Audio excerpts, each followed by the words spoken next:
Hello everyone, I greet in the name of God Almighty. My name is Apostle Silas, and today we have a very interesting video to react to. And this one says that Spaniards are accepting Islam every week in the mosques. Of course, we are fully aware that the Muslim rule Spain for over 800 years. So if some of them are reverting back to Islam, it's not a surprising thing to me.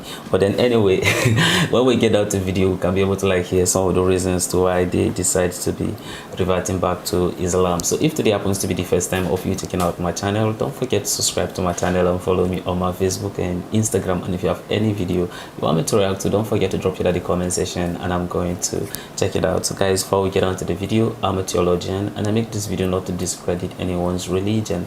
This is basically for educational purposes, and I believe that at the end of this video we all are going to learn from this. So guys, let's get down to this video and check this out. Did you know that there's one capital city in Europe with Islamic origins?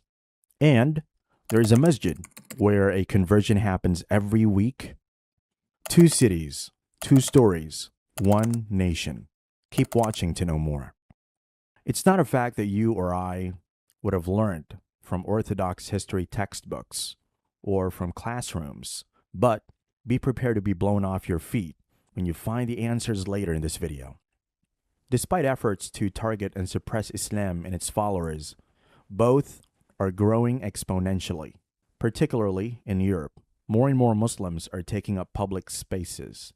In this country, there's a different city that has an inspirational story. In Granada, Spain, there's a masjid where almost every single Friday there's a conversion to Islam.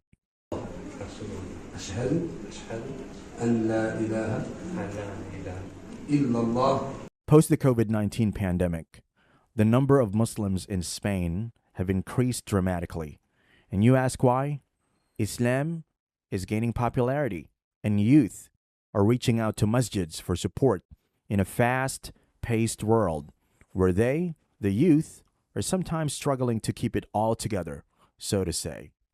Almost every Friday, there's a Spanish convert to Islam in our mosque, said Omar del Pozo, president of the Spanish Islamic Society Association and Granada Great Mosque Foundation.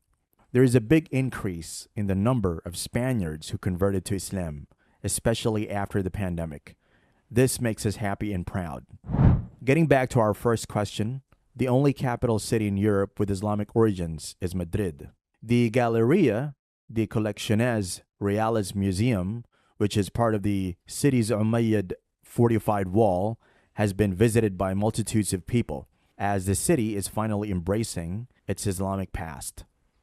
Alvaro Soler, an archaeologist and curator responsible for the exhibit, said, Madrid is the only European capital with Islamic origins. Before the rise of the West, Muslims were the torch-bearers of knowledge for 1,000 years. Science, mathematics, astronomy, medicine, philosophy, and arts flourished in their domain. If the European Renaissance started in Spain, the credit should go to the works of Muslim scholars and intellectuals. When Felipe II decided to establish the capital in Madrid in 1561, he was embroiled in religious wars against the Turks. He found himself facing the paradox that he was going to put the capital in a Muslim city. And that's how the whole process of manipulating the city's history began. The Galeria de Colecciones Reales Museum stands exactly where the original fortified wall stood, which is near the city's royal palace. And artifacts are still being discovered to this day from when Madrid was known as Mayrit in Arabic.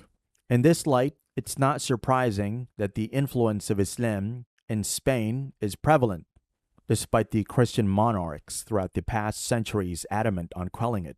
For almost 250 years, between 1238 and 1492, the city of Granada, then part of the Nasrid kingdom, stood as the last remaining Muslim stronghold in the peninsula. Under the Nasrids, it became a hub for economic prosperity, cultural influence, and intellectual development. About 36,000 Muslims live in Granada's cities, and districts presently. The legacy of the Nasrids can be seen and heard around the city in its architecture and historical sites, its cuisine, and even parts of the language that contains numerous words derived from Arabic.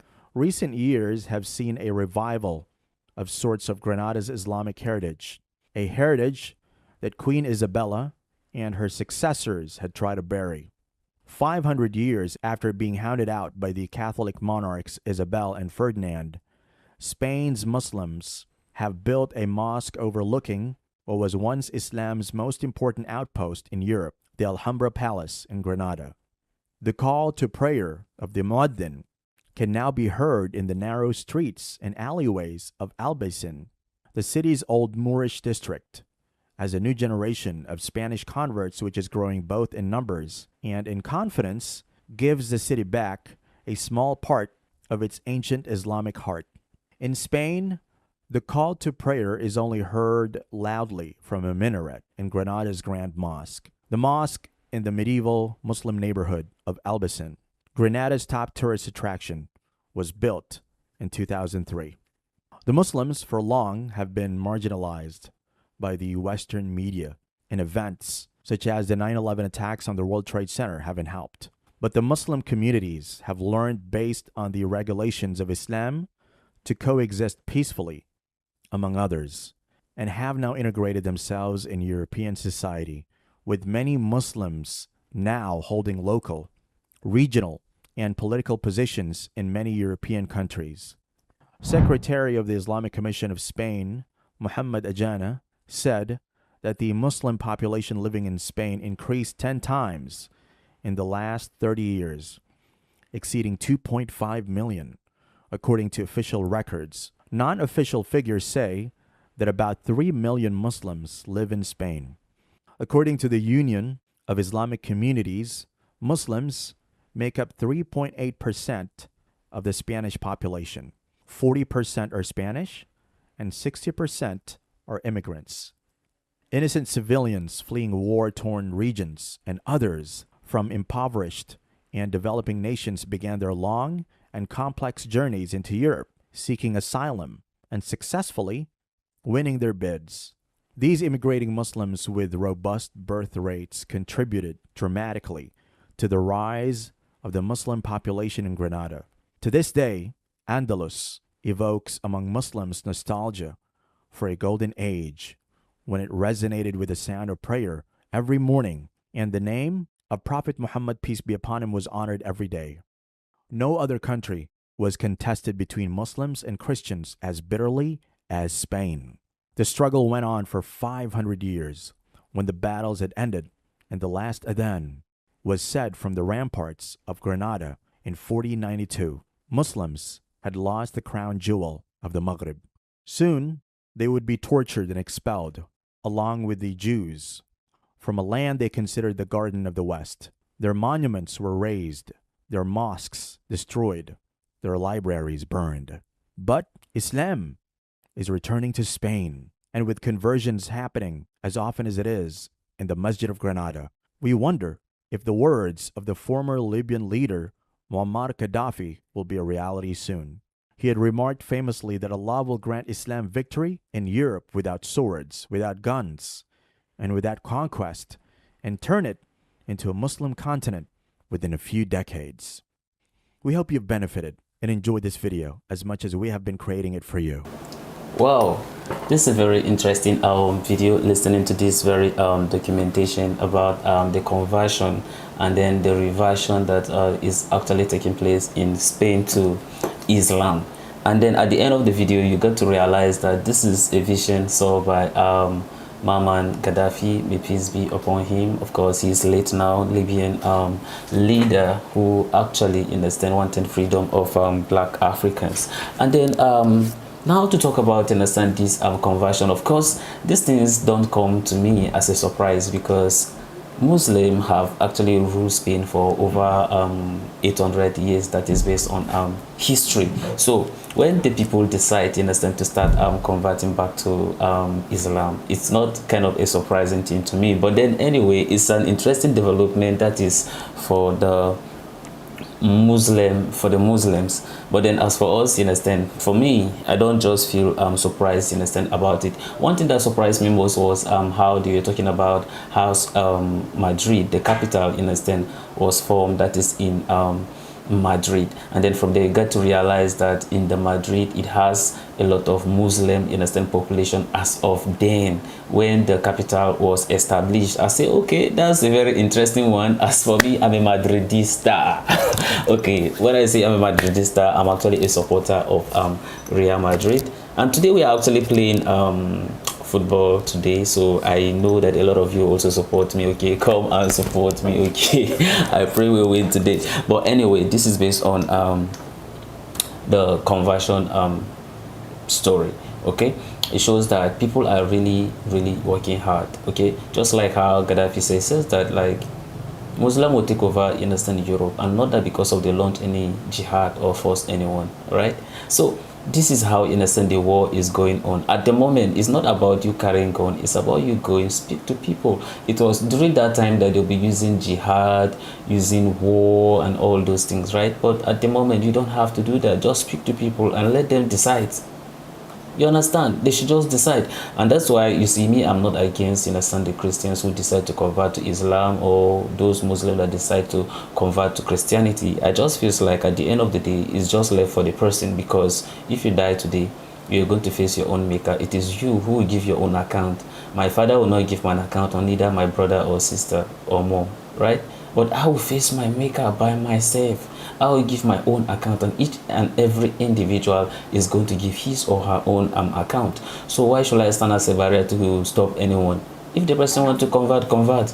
That's just the person. But as for me, as being a Christian, of course, I'll prefer that people remain, you understand, as Christian, and then understand the Christians' values, understand what Christianity is all about. Because I'm a Christian, so I would definitely convince you to remain as a Christian. But if after, you understand, finding out about Christianity, you still feels like this is not the right way, you feel like Islam is the best for you, so why will I stand against you and says that you don't have to because I'm a Christian, so you have to remain? No, I will not force you. I will always speak to you and explain to you, you understand, why you should be a Christian. And if you look at it, this is the strategy the Muslims are using. Muslims are not forcing anyone. As a matter of fact, when you look at through their lives, how they do, how hospitable they are, how they're able to accommodate people, how peaceful, you understand, they live. At that point in time, then you see people begin to ask questions, and the way they pray, actually this their 5 times prayers is very touching. Seriously, they are trying, like, it's a very good thing, in a sense, to emulate. Because of those things, people begin to like, what religion are these people, and how pious, how good they are, how modest when it comes to their appearance and dressing. At that point in time, it will even make you feel like to start thinking twice. Okay, if you are to follow, you understand, by some of those things, you understand, they are very good at it. And that's why you see people keep on, you understand, making the conversion, or should I say reverting to Islam. It's not that because of they force anyone. Sometimes they don't even have to speak to anyone, but because of how you observe them. And that's why I've always said to my Christian brothers that the Bible makes us to understand that what, that the way we are going to do or live with our neighbors, we should do it to the sense that when other people see us on how we live our lives, they are going to glorify our Father in heaven. Those Muslims that you see, I can tell you that 50% of them, the Muslim did not speak to them anything. They just observe from how they live, and then people begin to convert. It's not that because of you really have to have any conversation with them. It's because of how they live, how pious they are when it comes to giving and all those things. Ramadan will come, you see they share food, do this, like do a lot of charity works. And that's why I've been saying that we Christians, we have to do more, because we are left behind. And that's why you see the Islam, in a sense, keep on being the highest growing religion. Why? Are we really doing our work? It's a question for me and you. Are we doing it just as how, you understand, we're being commanded by God? Anyway, it's just up to every individual to decide for him or herself. Oh, a very interesting video. And some of you support us today, Madridistas. Okay. All right, so this is the end of my video. If you like my reaction, you should like, share and subscribe. And if you have any video you want me to react to, don't forget to drop it at the comment section, and I'm going to check it out. So guys, you remain blessed, and I see you in my next video. Bye bye.